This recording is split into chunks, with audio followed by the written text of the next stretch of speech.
Oke, Assalamualaikum warahmatullahi wabarakatuh. Apa kabar semuanya? Semoga dalam keadaan sehat ya. Seperti yang saya janjikan untuk ini recording ulang saya buatkan atau saya recordkan sebagai bahan materi untuk kuis maupun untuk UAS. Nah, untuk pohon atau tree mungkin sudah ada beberapa terminologi atau istilah yang sudah kita pelajari juga di struktur data. Tapi kita coba mungkin lebih membahas yang belum dibahas di struktur data. Oke, untuk definisi pohon adalah graf yang tidak berarah, jadi tidak ada tanda arrow-nya atau panahnya, yang terhubung dan tidak mengandung sirkuit. Jadi ini kalau kita lihat apakah ini pohon atau bukan pohon berdasarkan definisinya, ini adalah pohon. Kemudian ini adalah pohon juga karena tidak ada sirkuit. Kemudian ini bukan pohon, karena walaupun dia tidak ada arah panahnya, tapi ini ada sirkuit. Kemudian ini juga bukan pohon. Kemudian kita lihat dari pohon itu ada istilah yang namanya hutan atau forest. Hutan atau forest adalah kumpulan pohon yang saling lepas atau graf yang tidak terhubung, yang tidak mengandung sirkuit. Setiap komponen di dalam graf terhubung adalah pohon. Nah, di sini contohnya, ini ada satu graf, dua graf, dan tiga graf. Nah, kumpulan dari pohon yang saling lepas ini adalah satu forest atau hutan. Kemudian kita lihat sifat-sifat atau properti pohon. Untuk teorema pohon, kita misalkan ada G, graf, vertex, dan H, adalah graf tidak berarah sederhana, yang jumlah simpulnya adalah N, maka semua pernyataan di bawah ini adalah ekivalen, artinya sama dengan G adalah pohon. Kemudian untuk setiap pasang simpul di dalam G graf tadi, terhubung dengan lintasan tunggal, kemudian G terhubung dan memiliki M sama dengan N dikurang 1 buah sisi, kemudian G tidak mengandung sirkuit dan memiliki M sama dengan N dikurang 1 buah sisi, kemudian G tidak mengandung sirkuit dan penambahan satu sisi pada graf akan membuat hanya ada satu sirkuit. Kemudian yang terakhir, G terhubung dan semua sisinya adalah jembatan. Kemudian dari teorema 1 sampai 6 ini walaupun sebetulnya lebih mengarah kepada graf ya, karena kan kita di sini ada kata-kata G, kemudian ada kata-kata sirkuit, vertex, dan edge, tapi teorema 1 sampai 6 ini juga dikatakan definisi lain atau konsep lain dari pohon atau tree. Kemudian kita lihat pohon merentang atau spanning tree. Untuk spanning tree artinya adalah upagraf merentang yang berupa pohon. Nah, pohon merentang atau spanning tree ini diperoleh dengan memutus sirkuit yang ada di dalam graf. Jadi ketika graf tersebut punya sirkuit, untuk membentuk spanning tree, diputuslah atau hapuslah salah satu sisi pada graf tersebut, sehingga sirkuitnya terputus. Itu disebut dengan spanning tree. Setiap graf terhubung mempunyai paling sedikit satu buah pohon merentang. Graf tak terhubung dengan K komponen mempunyai K buah hutan merentang yang disebut dengan spanning forest atau hutan merentang. Kemudian kita lihat aplikasi dari pohon merentang atau spanning tree. Yang pertama, jumlah ruas jalan seminimum mungkin yang menghubungkan semua kota, sehingga setiap kota tetap bisa terhubung satu sama lain. Kemudian, routing, pesan, atau message ya, yang bisa kita lihat pada jaringan komputer yang ada di sistem operasi, area sistem operasinya. Nah, ini kita lihat untuk yang A, ini jaringan komputer. Kita bisa lihat ada router dan ada subnetwork-nya. Kemudian untuk yang B, ini adalah pohon merentang yang multicast. Kemudian kita lihat spanning tree yang minimum. Graf terhubung berbobot mungkin memiliki lebih dari satu pohon merentang. Pohon merentang yang berbobot minimum dinamakan pohon merentang minimum atau minimum spanning tree. Jadi, ketika ada graf, kemudian grafnya punya bobot, nah, untuk mendapatkan pohon merentang yang berbobot minimum, maka bobot-bobotnya ketika dijumlahkan dan bisa terhubung dari satu node ke node yang lain atau satu vertex ke vertex yang lain, itu disebut dengan minimum spanning tree. Jadi carilah yang paling minimal bobotnya untuk bisa sampai dari satu vertex ke vertex yang lainnya, dari vertex awal sampai dengan vertex akhir. Kemudian pada tree itu ada yang disebut dengan algoritma prim. Nah, di sini kita lihat bagaimana langkah-langkah yang dijalankan oleh algoritma prim untuk mulai dari input sampai dengan eh, end algoritmnya. Langkah pertama yaitu mengambil sisi dari graf G yang berbobot minimum, kemudian masukkan ke dalam T. Kemudian setelah selesai langkah pertama, lanjut dengan langkah kedua, kita pilih sisi U, V yang mempunyai bobot minimum dan bersisian dengan simpul di T, tetapi U, V tadi itu tidak membentuk sirkuit di T. Jadi sesuai dengan konsepnya ya, pohon itu adalah graf yang tidak boleh ada sirkuitnya. Kemudian setelah kita dapat U, V-nya, masukkan nilai U, V tadi ke dalam T. Kemudian setelah selesai, kita lanjut ke langkah ketiga, mengulangi langkah kedua sebanyak N dikurang 2 kali. Nah, ini adalah eh, algoritmanya untuk algoritma prim, prosedurnya bagaimana, prosedur intinya, kemudian inputnya dan outputnya untuk algoritma prim. Jadi ini nanti silakan dipahami untuk model dari algoritma prim. Nah, contohnya seperti ini ada graf yang saling terhubung, ada bobot, kemudian kita lihat bagaimana algoritma prim itu bekerja. Nah, di sini bisa kita lihat untuk algoritma prim, cara penyelesaiannya adalah harus membentuk dari vertex awal sampai vertex akhir, tapi tidak boleh ada sirkuitnya. Jadi di sini kita lihat langkah pertama sampai langkah ketiga dijalankan. Ini ya, langkah pertama sisi 1,2 dengan bobot 10, ini ya. Maka kita gambarkan. Kemudian langkah keduanya 2,6, 2,6, 25 bobotnya, maka bentuknya seperti ini. Kemudian 3, cari yang minimum ya, 3,6. Kemudian bobotnya 15. Kemudian kita tinggal menggabungkan 3,6. Kemudian 4,6, 4,6, dan seterusnya. Sampai kita dapatkan pohon dengan bobot minimum dan tidak ada sirkuit. Maka kemudian untuk mendapatkan total bobot keseluruhannya adalah ditambahkan jumlah bobot berdasarkan potongan sisi yang kita dapatkan dengan algoritma prim tadi. Maka untuk pohon merentang minimum ini dengan algoritma prim itu bobotnya adalah 105.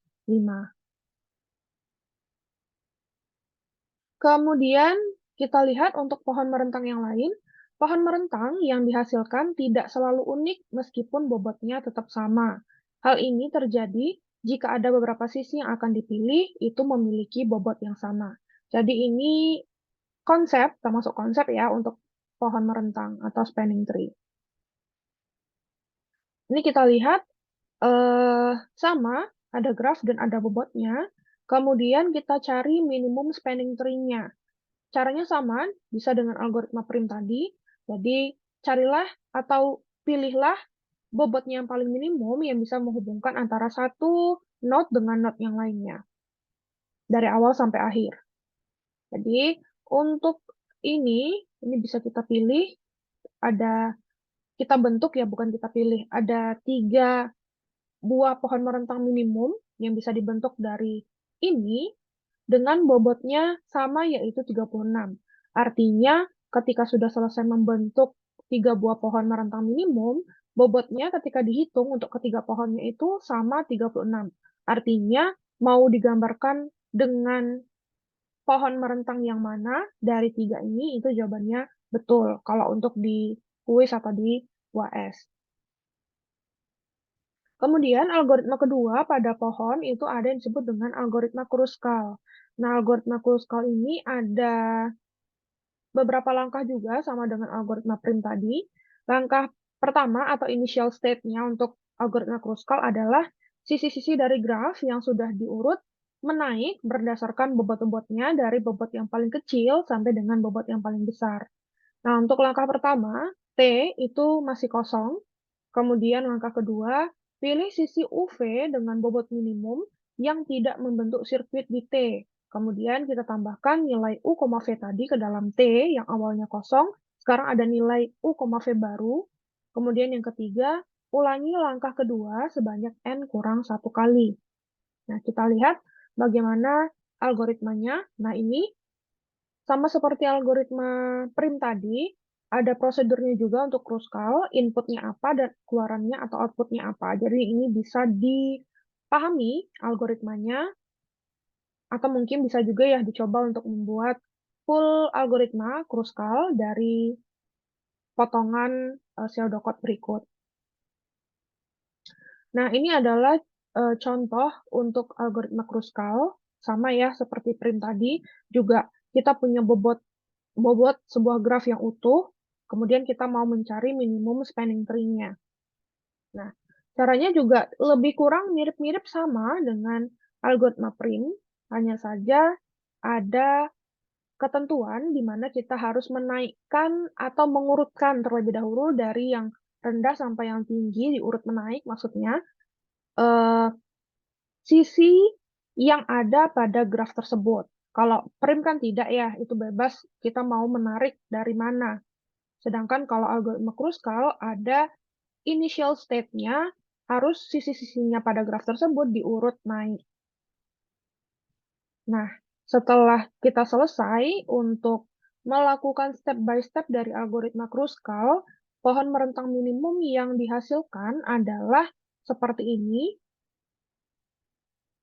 Maka kita tinggal menghitung bobotnya berapa seluruhannya. Nah, dari sini kita dapatkan bobotnya yaitu 105. Kemudian, pohon berakar atau rooted tree artinya pohon yang satu buah simpulnya diperlakukan sebagai akar dan sisi-sisinya diberi arah, sehingga menjadi graf berarah yang dinamakan pohon berakar atau rooted tree. Nah, di sini bisa kita lihat ini sesuai dengan definisinya, maka ini disebut dengan rooted tree. Kemudian kita lihat yang ini juga bisa disebut rooted tree kalau misalnya disebutkan bahwa tidak diberikan arah atau tanda panah arahnya itu bisa dihilangkan. Jadi makanya di sini dikatakan sebagai perjanjian, tanda panah pada sisi dapat dibuang pada rooted tree. Nah, ini untuk rooted tree yang lainnya. Ini adalah satu buah pohon, dan ini adalah dua buah rooted tree yang terbentuk dari satu pohon ini, dihasilkan dari pemilihan dua buah simpul yang berbeda sebagai akarnya. Misalkan yang ini akarnya adalah B, maka bisa dilihat B akan membentuk satu buah rooted tree. Kemudian, bagaimana kalau kita pilih E sebagai root-nya? Maka ketika kita pilih E sebagai root-nya, kita bentuk satu rooted tree yang tentunya akan berbeda jika B sebagai root-nya. Kira-kira seperti ini. Kemudian, beberapa terminologi yang ada pada rooted tree, anak atau child atau children, dan orang tua atau parent. B, C, D adalah anak-anak dari simpul A, ya. B, C, D ini adalah anak-anak atau child dari simpul A, children ya, dari simpul A. Kemudian A adalah parent atau orang tua dari B, C, D. Begitu juga dengan K, ini adalah parent dari LM, LM adalah children dari K. Kemudian yang kedua, terminologinya adalah lintasan atau path. Lintasan dari A ke J adalah, ya, dari A ke J adalah A, B, E, J. Panjang lintasannya berapa? 1, 2, 3. Ya. Kemudian yang ketiga ada yang disebut dengan saudara kandung atau sibling. F adalah saudara kandung E, tapi G bukan saudara kandung E karena parent-nya berbeda. Ini sama seperti konsep silsilah keluarga real di kita. Jadi untuk yang sibling itu yang punya parent yang sama. Kalau levelnya sama tapi parent-nya berbeda, itu tidak bisa disebut dengan sibling. Kemudian yang keempat adalah upa pohon atau subtree. Nah, subtree bisa dilihat dari sini ya. Ini kita punya satu tree, kemudian manakah yang dimaksud dengan subtree? Nah, ini misalkan kita potong ini, maka BE ini adalah subtree dari A. Atau kita mau potong dari sini juga bisa. DGK subtree dari A. Kemudian derajat atau degree, derajat sebuah simpul adalah jumlah upah pohon atau jumlah anak pada simpul tersebut. Misalkan A, derajatnya adalah 3, B, derajatnya adalah 2, ini ya, dihitungnya dari sini. A itu derajatnya 3, 1, 2, 3, B derajatnya 2, kemudian E 3, D 1, G 1, K 2. Jadi derajat yang dimaksudkan di sini adalah derajat keluar dari simpul tersebut. Derajat maksimum dari semua simpul merupakan derajat pohon tersebut yang dihitung dari awal sampai akhir. Pohon yang ini itu berderajat 3. Karena 3 yang paling besar ya, dia punya anak maksimal 3. Kemudian daun atau leaf, simpul yang berderajat 0 atau tidak mempunyai anak disebut daun. Contohnya, simpul H, I, J, F, C, L, M adalah daun. Jadi, yang tidak memiliki anak disebut daun. Jadi ini ya, H, I, J, F, C, L, M. Kemudian yang ketujuh ada yang disebut dengan simpul dalam atau internal nodes. Simpul yang mempunyai anak disebut simpul dalam. Maka di sini yang punya anak adalah B, D, E, G, dan K. Maka BDEGK ini disebut dengan simpul dalam atau internal nodes. Kemudian ada lagi yang disebut dengan aras atau level atau tingkat pada root tree. Jadi di sini kita lihat A levelnya 0, B, C, D level 1, E, F, G level 2, H, I, J, K level 3, dan L, M level 4. Ini mudah ya, ini tinggal menentukan untuk root itu pasti level atau aras 0. Kemudian ada yang disebut dengan tinggi atau height dan kedalaman atau depth. Aras maksimum dari satu pohon disebut tinggi atau kedalaman pohon tersebut. Pohon yang ini ya punya tinggi atau kedalaman 4 karena levelnya ada 4 ya.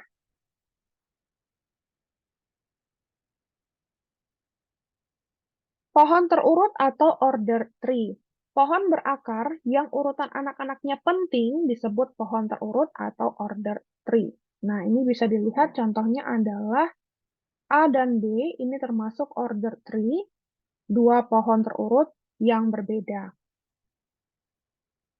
Kemudian pohon n-ary. Nah, di sini termasuk binary yang mungkin sudah kita pelajari juga ya di struktur data. Pohon n-ary artinya pohon berakar yang setiap simpul cabangnya memiliki paling banyak n buah anak. Disebut juga pohon n-ary. Binary artinya punya 2, triary punya 3, dan seterusnya. Tergantung dari n anaknya itu. Pohon n-ary dikatakan teratur atau penuh jika setiap simpul cabangnya mempunyai tepat n anak. Jadi kalau misalnya dia binary, setiap simpul cabangnya punya 2 anak semua. Itu disebut dengan pohon teratur. Pohon binary teratur atau pohon binary penuh atau full. Atau komplit ya, binary tree. Kemudian kita lihat pohon biner atau binary tree. adalah pohon N-eri dengan N sama dengan 2. Pohon yang paling penting, yang terkenal juga, karena banyak aplikasinya yang bisa kita gunakan untuk binary tree. Setiap simpul di dalam pohon biner mempunyai paling banyak 2 buah anak. Jadi tidak boleh ada anak 3, 4, dan seterusnya. Dibedakan antara anak kiri, left child, dan anak kanan atau right child. Karena punya 2 ya, maksimum. Karena ada perbedaan urutan anak, maka pohon biner adalah pohon terurut atau order tree, karena punya left child dan right child tadi. Nah, ini adalah 2 buah pohon biner yang berbeda, ya, ini dan ini. Walaupun sama-sama B itu punya anak B, tapi yang satu ke kanan, yang satu ke kiri. Karena tadi left dan right child-nya itu berbeda, maka disebut 2 pohon yang berbeda.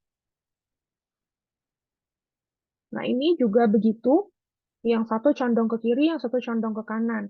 Karena urutan atau anaknya left right tadi berbeda, maka disebut punya 2 pohon biner yang berbeda.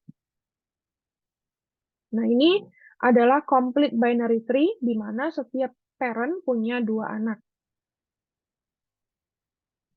Untuk pohon biner seimbang, pada beberapa aplikasi diinginkan tinggi upah pohon kiri dan tinggi upah pohon kanan seimbang, yaitu berbedanya itu maksimal 1. Kalau berbeda maksimal 1, maka bisa disebut pohon biner seimbang. Nah, contohnya ini T1 dan T2 ini disebut dengan pohon seimbang karena bedanya hanya maksimal 1, sedangkan T3 ini bukan pohon seimbang. Karena bedanya terlalu jauh ya kalau kita bandingkan dari T1 dan T2. Kemudian kita lihat terapan pohon biner. Yang pertama pohon ekspresi, bisa kita lihat ada ekspresi di dalam pohonnya, kali tambah bagi, maka ini disebut juga pohon ekspresi dari A plus B kali C bagi D plus E, di mana daun itu menunjukkan operan dan internal nodes atau simpul dalamnya menunjukkan operator. Kemudian, pohon keputusan atau decision tree, nah ini juga menggunakan binary tree, di mana contohnya sudah kita pelajari juga ya di struktur data untuk materi tree, decision tree. Nah ini kalau kita lihat, ini adalah binary tree untuk mengurutkan 3 buah elemen. Nanti bisa dicoba ya bagaimana sih cara membaca binary tree ini sehingga bisa kita sebut ini binary tree-nya sedang mengurutkan 3 buah elemen. Bisa dipakai petunjuk yang ini atau dari atas ke bawah. Kemudian kode awalan, nah ini prefix ya. Jadi bisa kita pecah juga. Prefiksnya 000, 001, 01, 10, dan 11. Maka ini bisa juga dibuatkan menjadi sebuah pohon biner.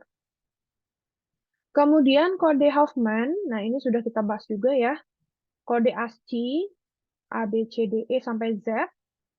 Kemudian untuk rangkaian bit string A, B, A, C, C, D, A, ini maka kita urutkan ASCII-nya untuk A, untuk B, untuk A, untuk C, untuk C, untuk D, dan untuk A. Maka kemudian kita bisa tahu berapa total bit yang ada pada string tersebut. Nah, di sini contohnya kita punya 7 dikali 8, yaitu 56. 7 itu yang ini, kemudian 8 itu panjang kode ASCII-nya. Jadi kita punya total keseluruhannya adalah 56 bit sama dengan 7 byte. Nah, ini kita bisa juga untuk memetakan tabel kekerapan atau frekuensi kode Huffman untuk string ABA CCDA.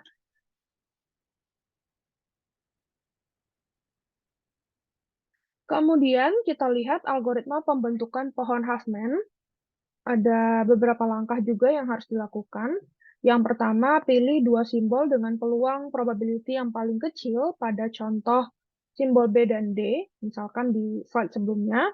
Kedua simbol tadi bisa dikombinasikan sebagai simpul parent dari simpul B dan D, sehingga menjadi simbol BD dengan peluang 1/7 ditambah 1/7 sama dengan 2/7. Di mana 2/7 tadi itu sama aja dengan jumlah peluang kedua anaknya dari B dan D. Kemudian, pilih dua simbol berikutnya, termasuk simbol baru yang mempunyai peluang terkecil selain dari B dan D. Kemudian ulangi langkah 1 dan 2 sampai seluruh simbol habis. Nah, contohnya seperti ini ya. ABCD 7/7, kemudian untuk A 0 3/7, untuk CBD 1 4/7, CBD punya 01, CBD C-nya 2/7, BD-nya 3/7, kemudian BD juga bisa dipecah jadi BD 01, B-nya 3/7, D-nya 3/7. Jadi dari sini bisa kita dapatkan A 0, C 10, B 110, D 11. 111. Kemudian pohon pencarian biner. Nah, di sini misalkan ini ada pohon pencarian biner. Kunci T1 itu lebih kecil dari R, kemudian T2 itu lebih besar dari R. Tinggal dikasihkan kode ya, ini lebih kecil, ini lebih besar. Nah, misalkan ini 50, 32, 18, 40, 60, 52, 5, 25, 70. Kita misalkan 50 sebagai rootnya, maka lebih kecil dari 50 taruh di sebelah kiri, lebih besar dari 50 taruh di sebelah kanan.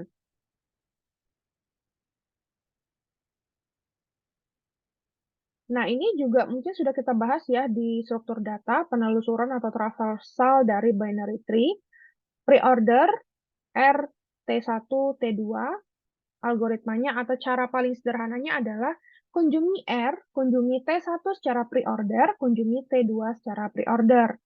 Untuk in order, urutannya adalah T1, R, T2, kunjungi T1 dulu, baru kemudian kunjungi R, baru kemudian kunjungi T2 terakhir. Post order, urutannya adalah T1, T2, R-nya paling terakhir, kunjungi T1 dulu, kemudian kita kunjungi T2, baru kemudian kita kunjungi R. Nah, ini adalah contohnya. Ini adalah pre-order, jadi langkah yang harus dikunjungi yang pertama adalah R-nya dulu, baru kemudian T1 dan T2. Untuk in order, kunjungi R, kunjungi T1 secara in order, kunjungi T2 secara in order. Jadi bisa disebutkan T1 dulu, baru kemudian R, baru T2. Nah, untuk post order, T1 dulu, kemudian T2, baru kemudian R.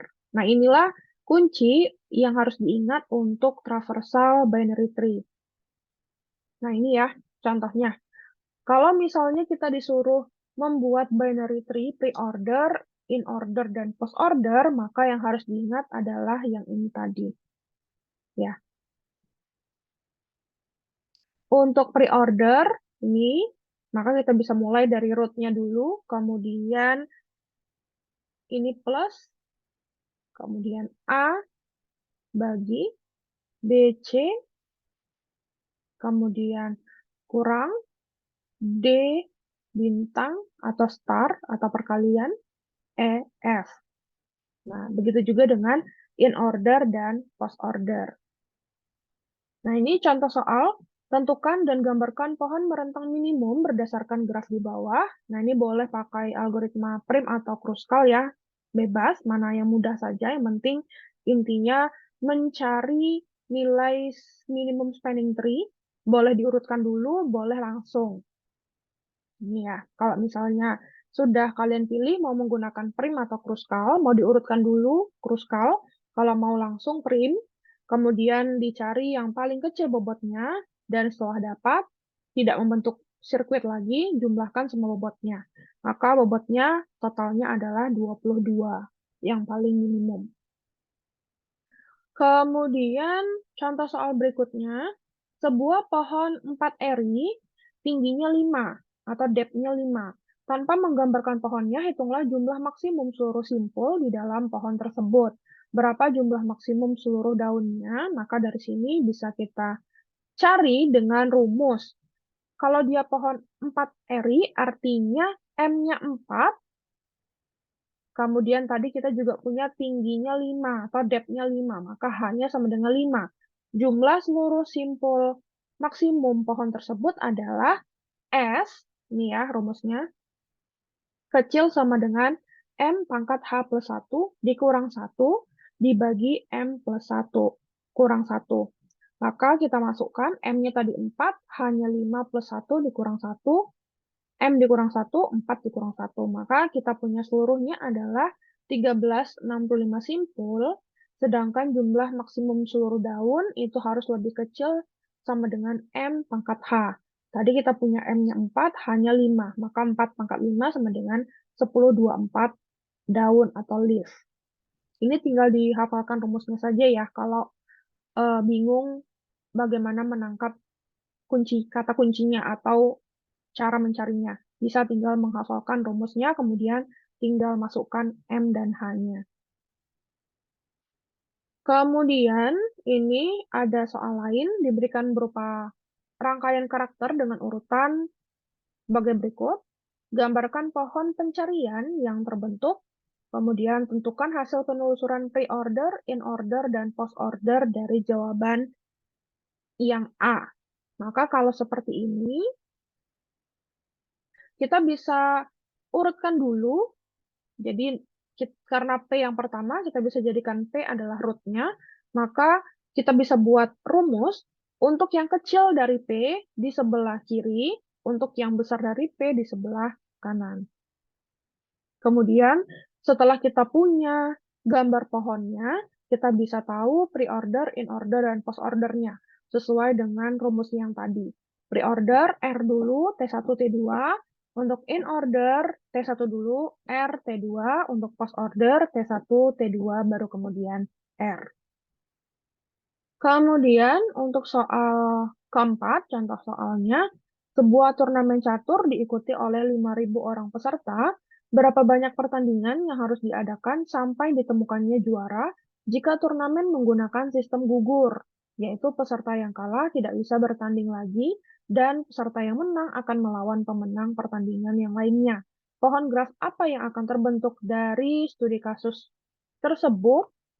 Maka kita bisa cari dengan binary tree, daun menyatakan pemain, simpul dalam atau internal nodes-nya termasuk pemenang pertandingan, maka jumlah simpul dalamnya kalau dari soal tadi kita bisa tahu total banyak pertandingan yang dilakukan sampai menjadi juara.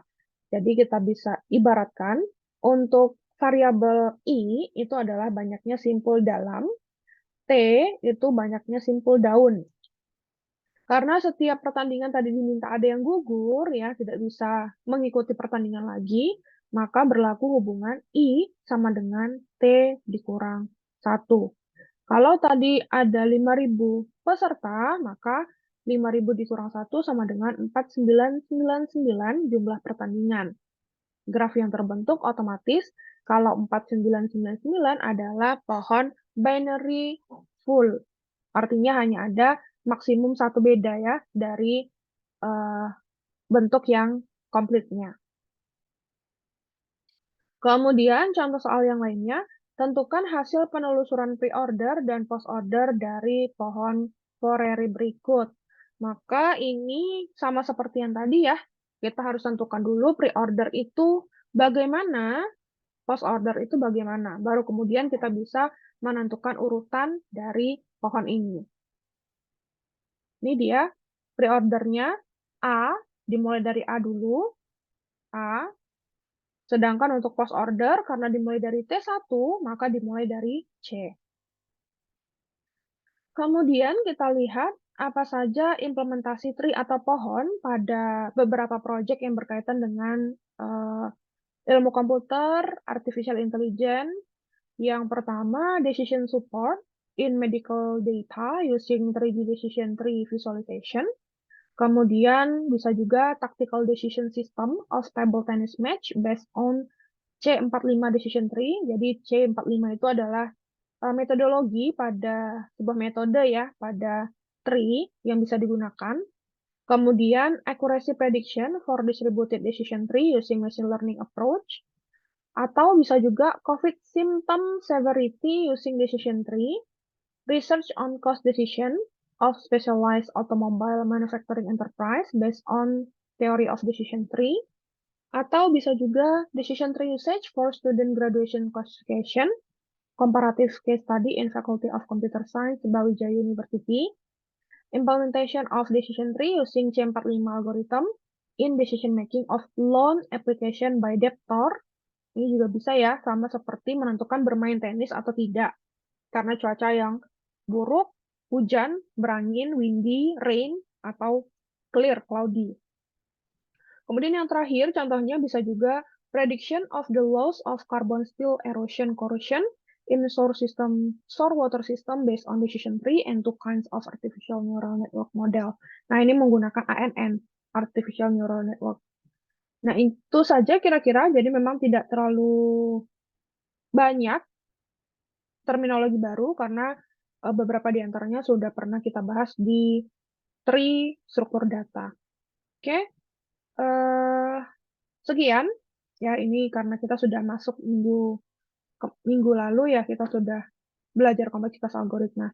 Oke, selamat mengerjakan kuis dan selamat UAS. Semoga hasilnya memuaskan dan baik. Tidak mengulang lagi ya untuk matematika dikrit di semester depan. Saya akhiri. Assalamualaikum warahmatullahi wabarakatuh.